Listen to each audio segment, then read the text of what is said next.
بسم الله واللهم صل وسلم وبارك على سيدنا محمد وعلى آله وصحبه أجمعين.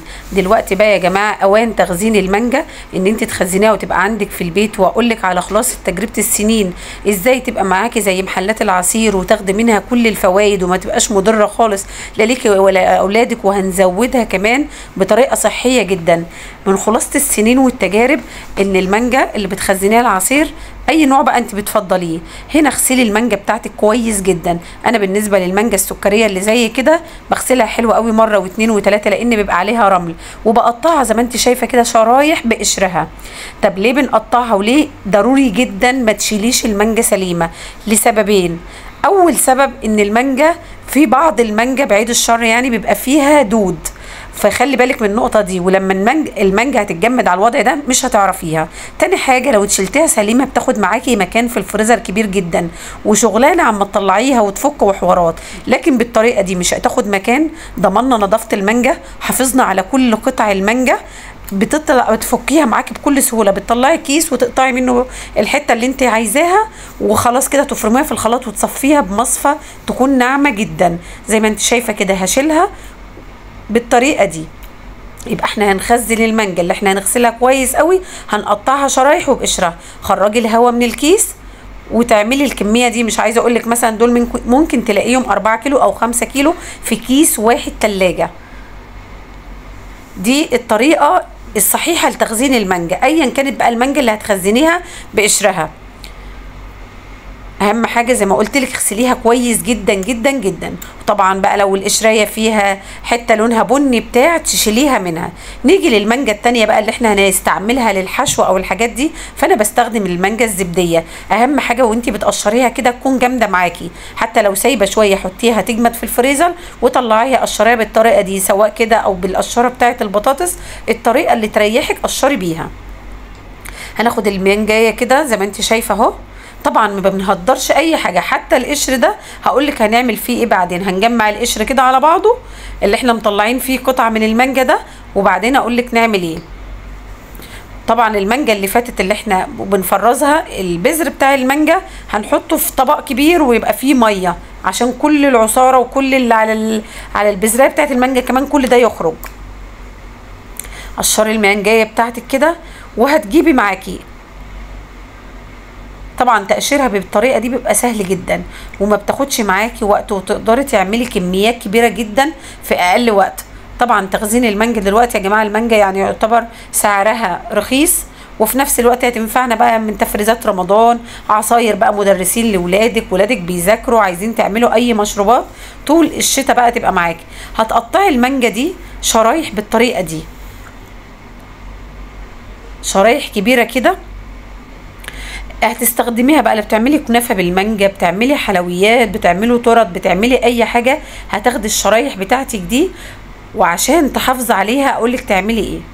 هتجهزي عندك علبه تلاجة وتحطي فيها زي كيس تلاجة كده او كيس كبير اللي هو الابيض بتاع الخضار يكون مغسول ونضيف، وتحطي الشرايح بتاعتك دي يعني فوق بعضها كده طبقات ورقات، وهتحطي العلبه دي في التلاجة عشان تحافظي عليها، ما تتهرسي، ما تحطيش حاجه فوقيها، ما تلقطش ريحه من اي حاجه تانية. دي افضل طريقه تخزني بيها المانجا اللي تستخدميها في الحشوات، زي ما انت شايفه كده في علبه في كيس. وعشان كمان ما تتخلطش مع المانجا التانية، يبقى اللي احنا هنعملها عصير محطوطه في اكياس، واللي احنا هنحطها للحشوات وللحاجات دي هتتحط في التلاجة كده في ايه، في علبه محكمه كده، ونقفل عليها. نعوز نطلعها 10 دقايق وناخد كام شريحه اللي احنا عايزين نستعملهم وخلاص كده. وبرده بتوفر معاكي كميه كبيره جدا في العلبه كده، وفرنا وقت ومجهود وما هدرناش اي حاجه، وضمننا سلامه ونظافه المانجا بتاعتنا.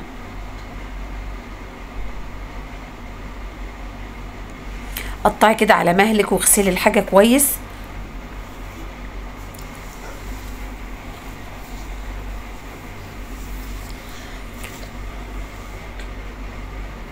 ممكن الموضوع ياخد معاكي بعض الوقت شوية، بس بترتاحي بعدين. نيجي بقى لو احنا بقى عايزين نزود المانجا بتاعتنا بطريقة صحية، ده كده البذر بتاع المانجا انا حطيته في ميه وعصرته. تقعدي بقى بالسكينه بايدك عشان ما حدش يعلق ويقول لك بتعملي يعب بايدك، لا اعملي بالطريقه اللي تريحك انت. البسي جلافز او ما تلبسيش، حطيها كده البذر في الميه واعصري البذر ده كويس جدا جدا جدا مع بواقي القشر اللي خرجت معاكي، واضربوهم في الخلاط، وزي ما قلت لك صفيهم بالمصفى، هيطلع معاكي النتيجه القمر دي. طبعا اللي على بنضفها هنا زي ما انت شايفه كده من على البذر، البواقي بعد ما لميت ايه شرايح المانجا والكلام ده كله في طبق عندك كده، وتعملي الايه الكميه كده بالطريقه دي. طبعا المانجا يعني مش هنسيب منها اي حاجه، يعني حتى البذر دلوقتي الناس بتبيعه.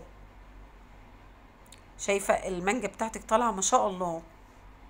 هنا فضينا البذر كويس جدا، والبذر كمان حطينا عليه بواقي التنظيف ده وفرمناه في الخلاط وصفناه. نيجي بقى هنزود المانجا بتاعتنا ازاي، وزي ما محلات العصير بتعمل. هتجيبي بطاطا حسب الكميه اللي عندك، مثلا لو عامله كميه صغيره يبقى وحدتين بطاطا، هتحطيها عليها كوبايه ميه او كوبايتين، وتحطيها كده ايه على النار، وعليهم شويه سكر صغيرين. بعد كده تقشري البطاطا بتاعتك وتهرسيها كده بالشوكه، وتضيفيها للمانجا بتاعتك. اراهنك ان انت لو ما قلتيش لحد انت عامله فيها ايه مستحيل يعرف. قلبيها كويس جدا وتكوني مظبطه السكر بتاعك، وخلاص كده تقدري بدل البطاطا تستخدمي مكانها قرع العسل. طبعا قرع العسل من الحاجات اللي قيمتها عاليه جدا وكلها الياف، بس هو سعره بيبقى عالي شويه، فالبديل ليه هي البطاطا. طيب في ناس عندها المانجا ساعات بيبقى لونها فاتح او مش لونها اورنج، او بيبقى لونها مش عاجبها زي محلات العصير، تقدري تضيفي لون طعام تجيبيه اورنج او اصفر من عند المستلزمات الحلواني. اللون ب10 جنيه او ب15، يعني قليل قوي لما تضيفيه لما تلاقي المانجا بتاعتك لونها مش حلو. اما لو لونها حلو بالطريقه دي ما تضيفيش حاجه. هنا المانجا ضفنا لها البطاطا يا جماعه، مش عايزه اقول لك على كميه الفوائد وكميه صحيه جدا حتى للناس اللي عامله دايت. البطاطا دي كلها الياف، وبالهنا والشفا.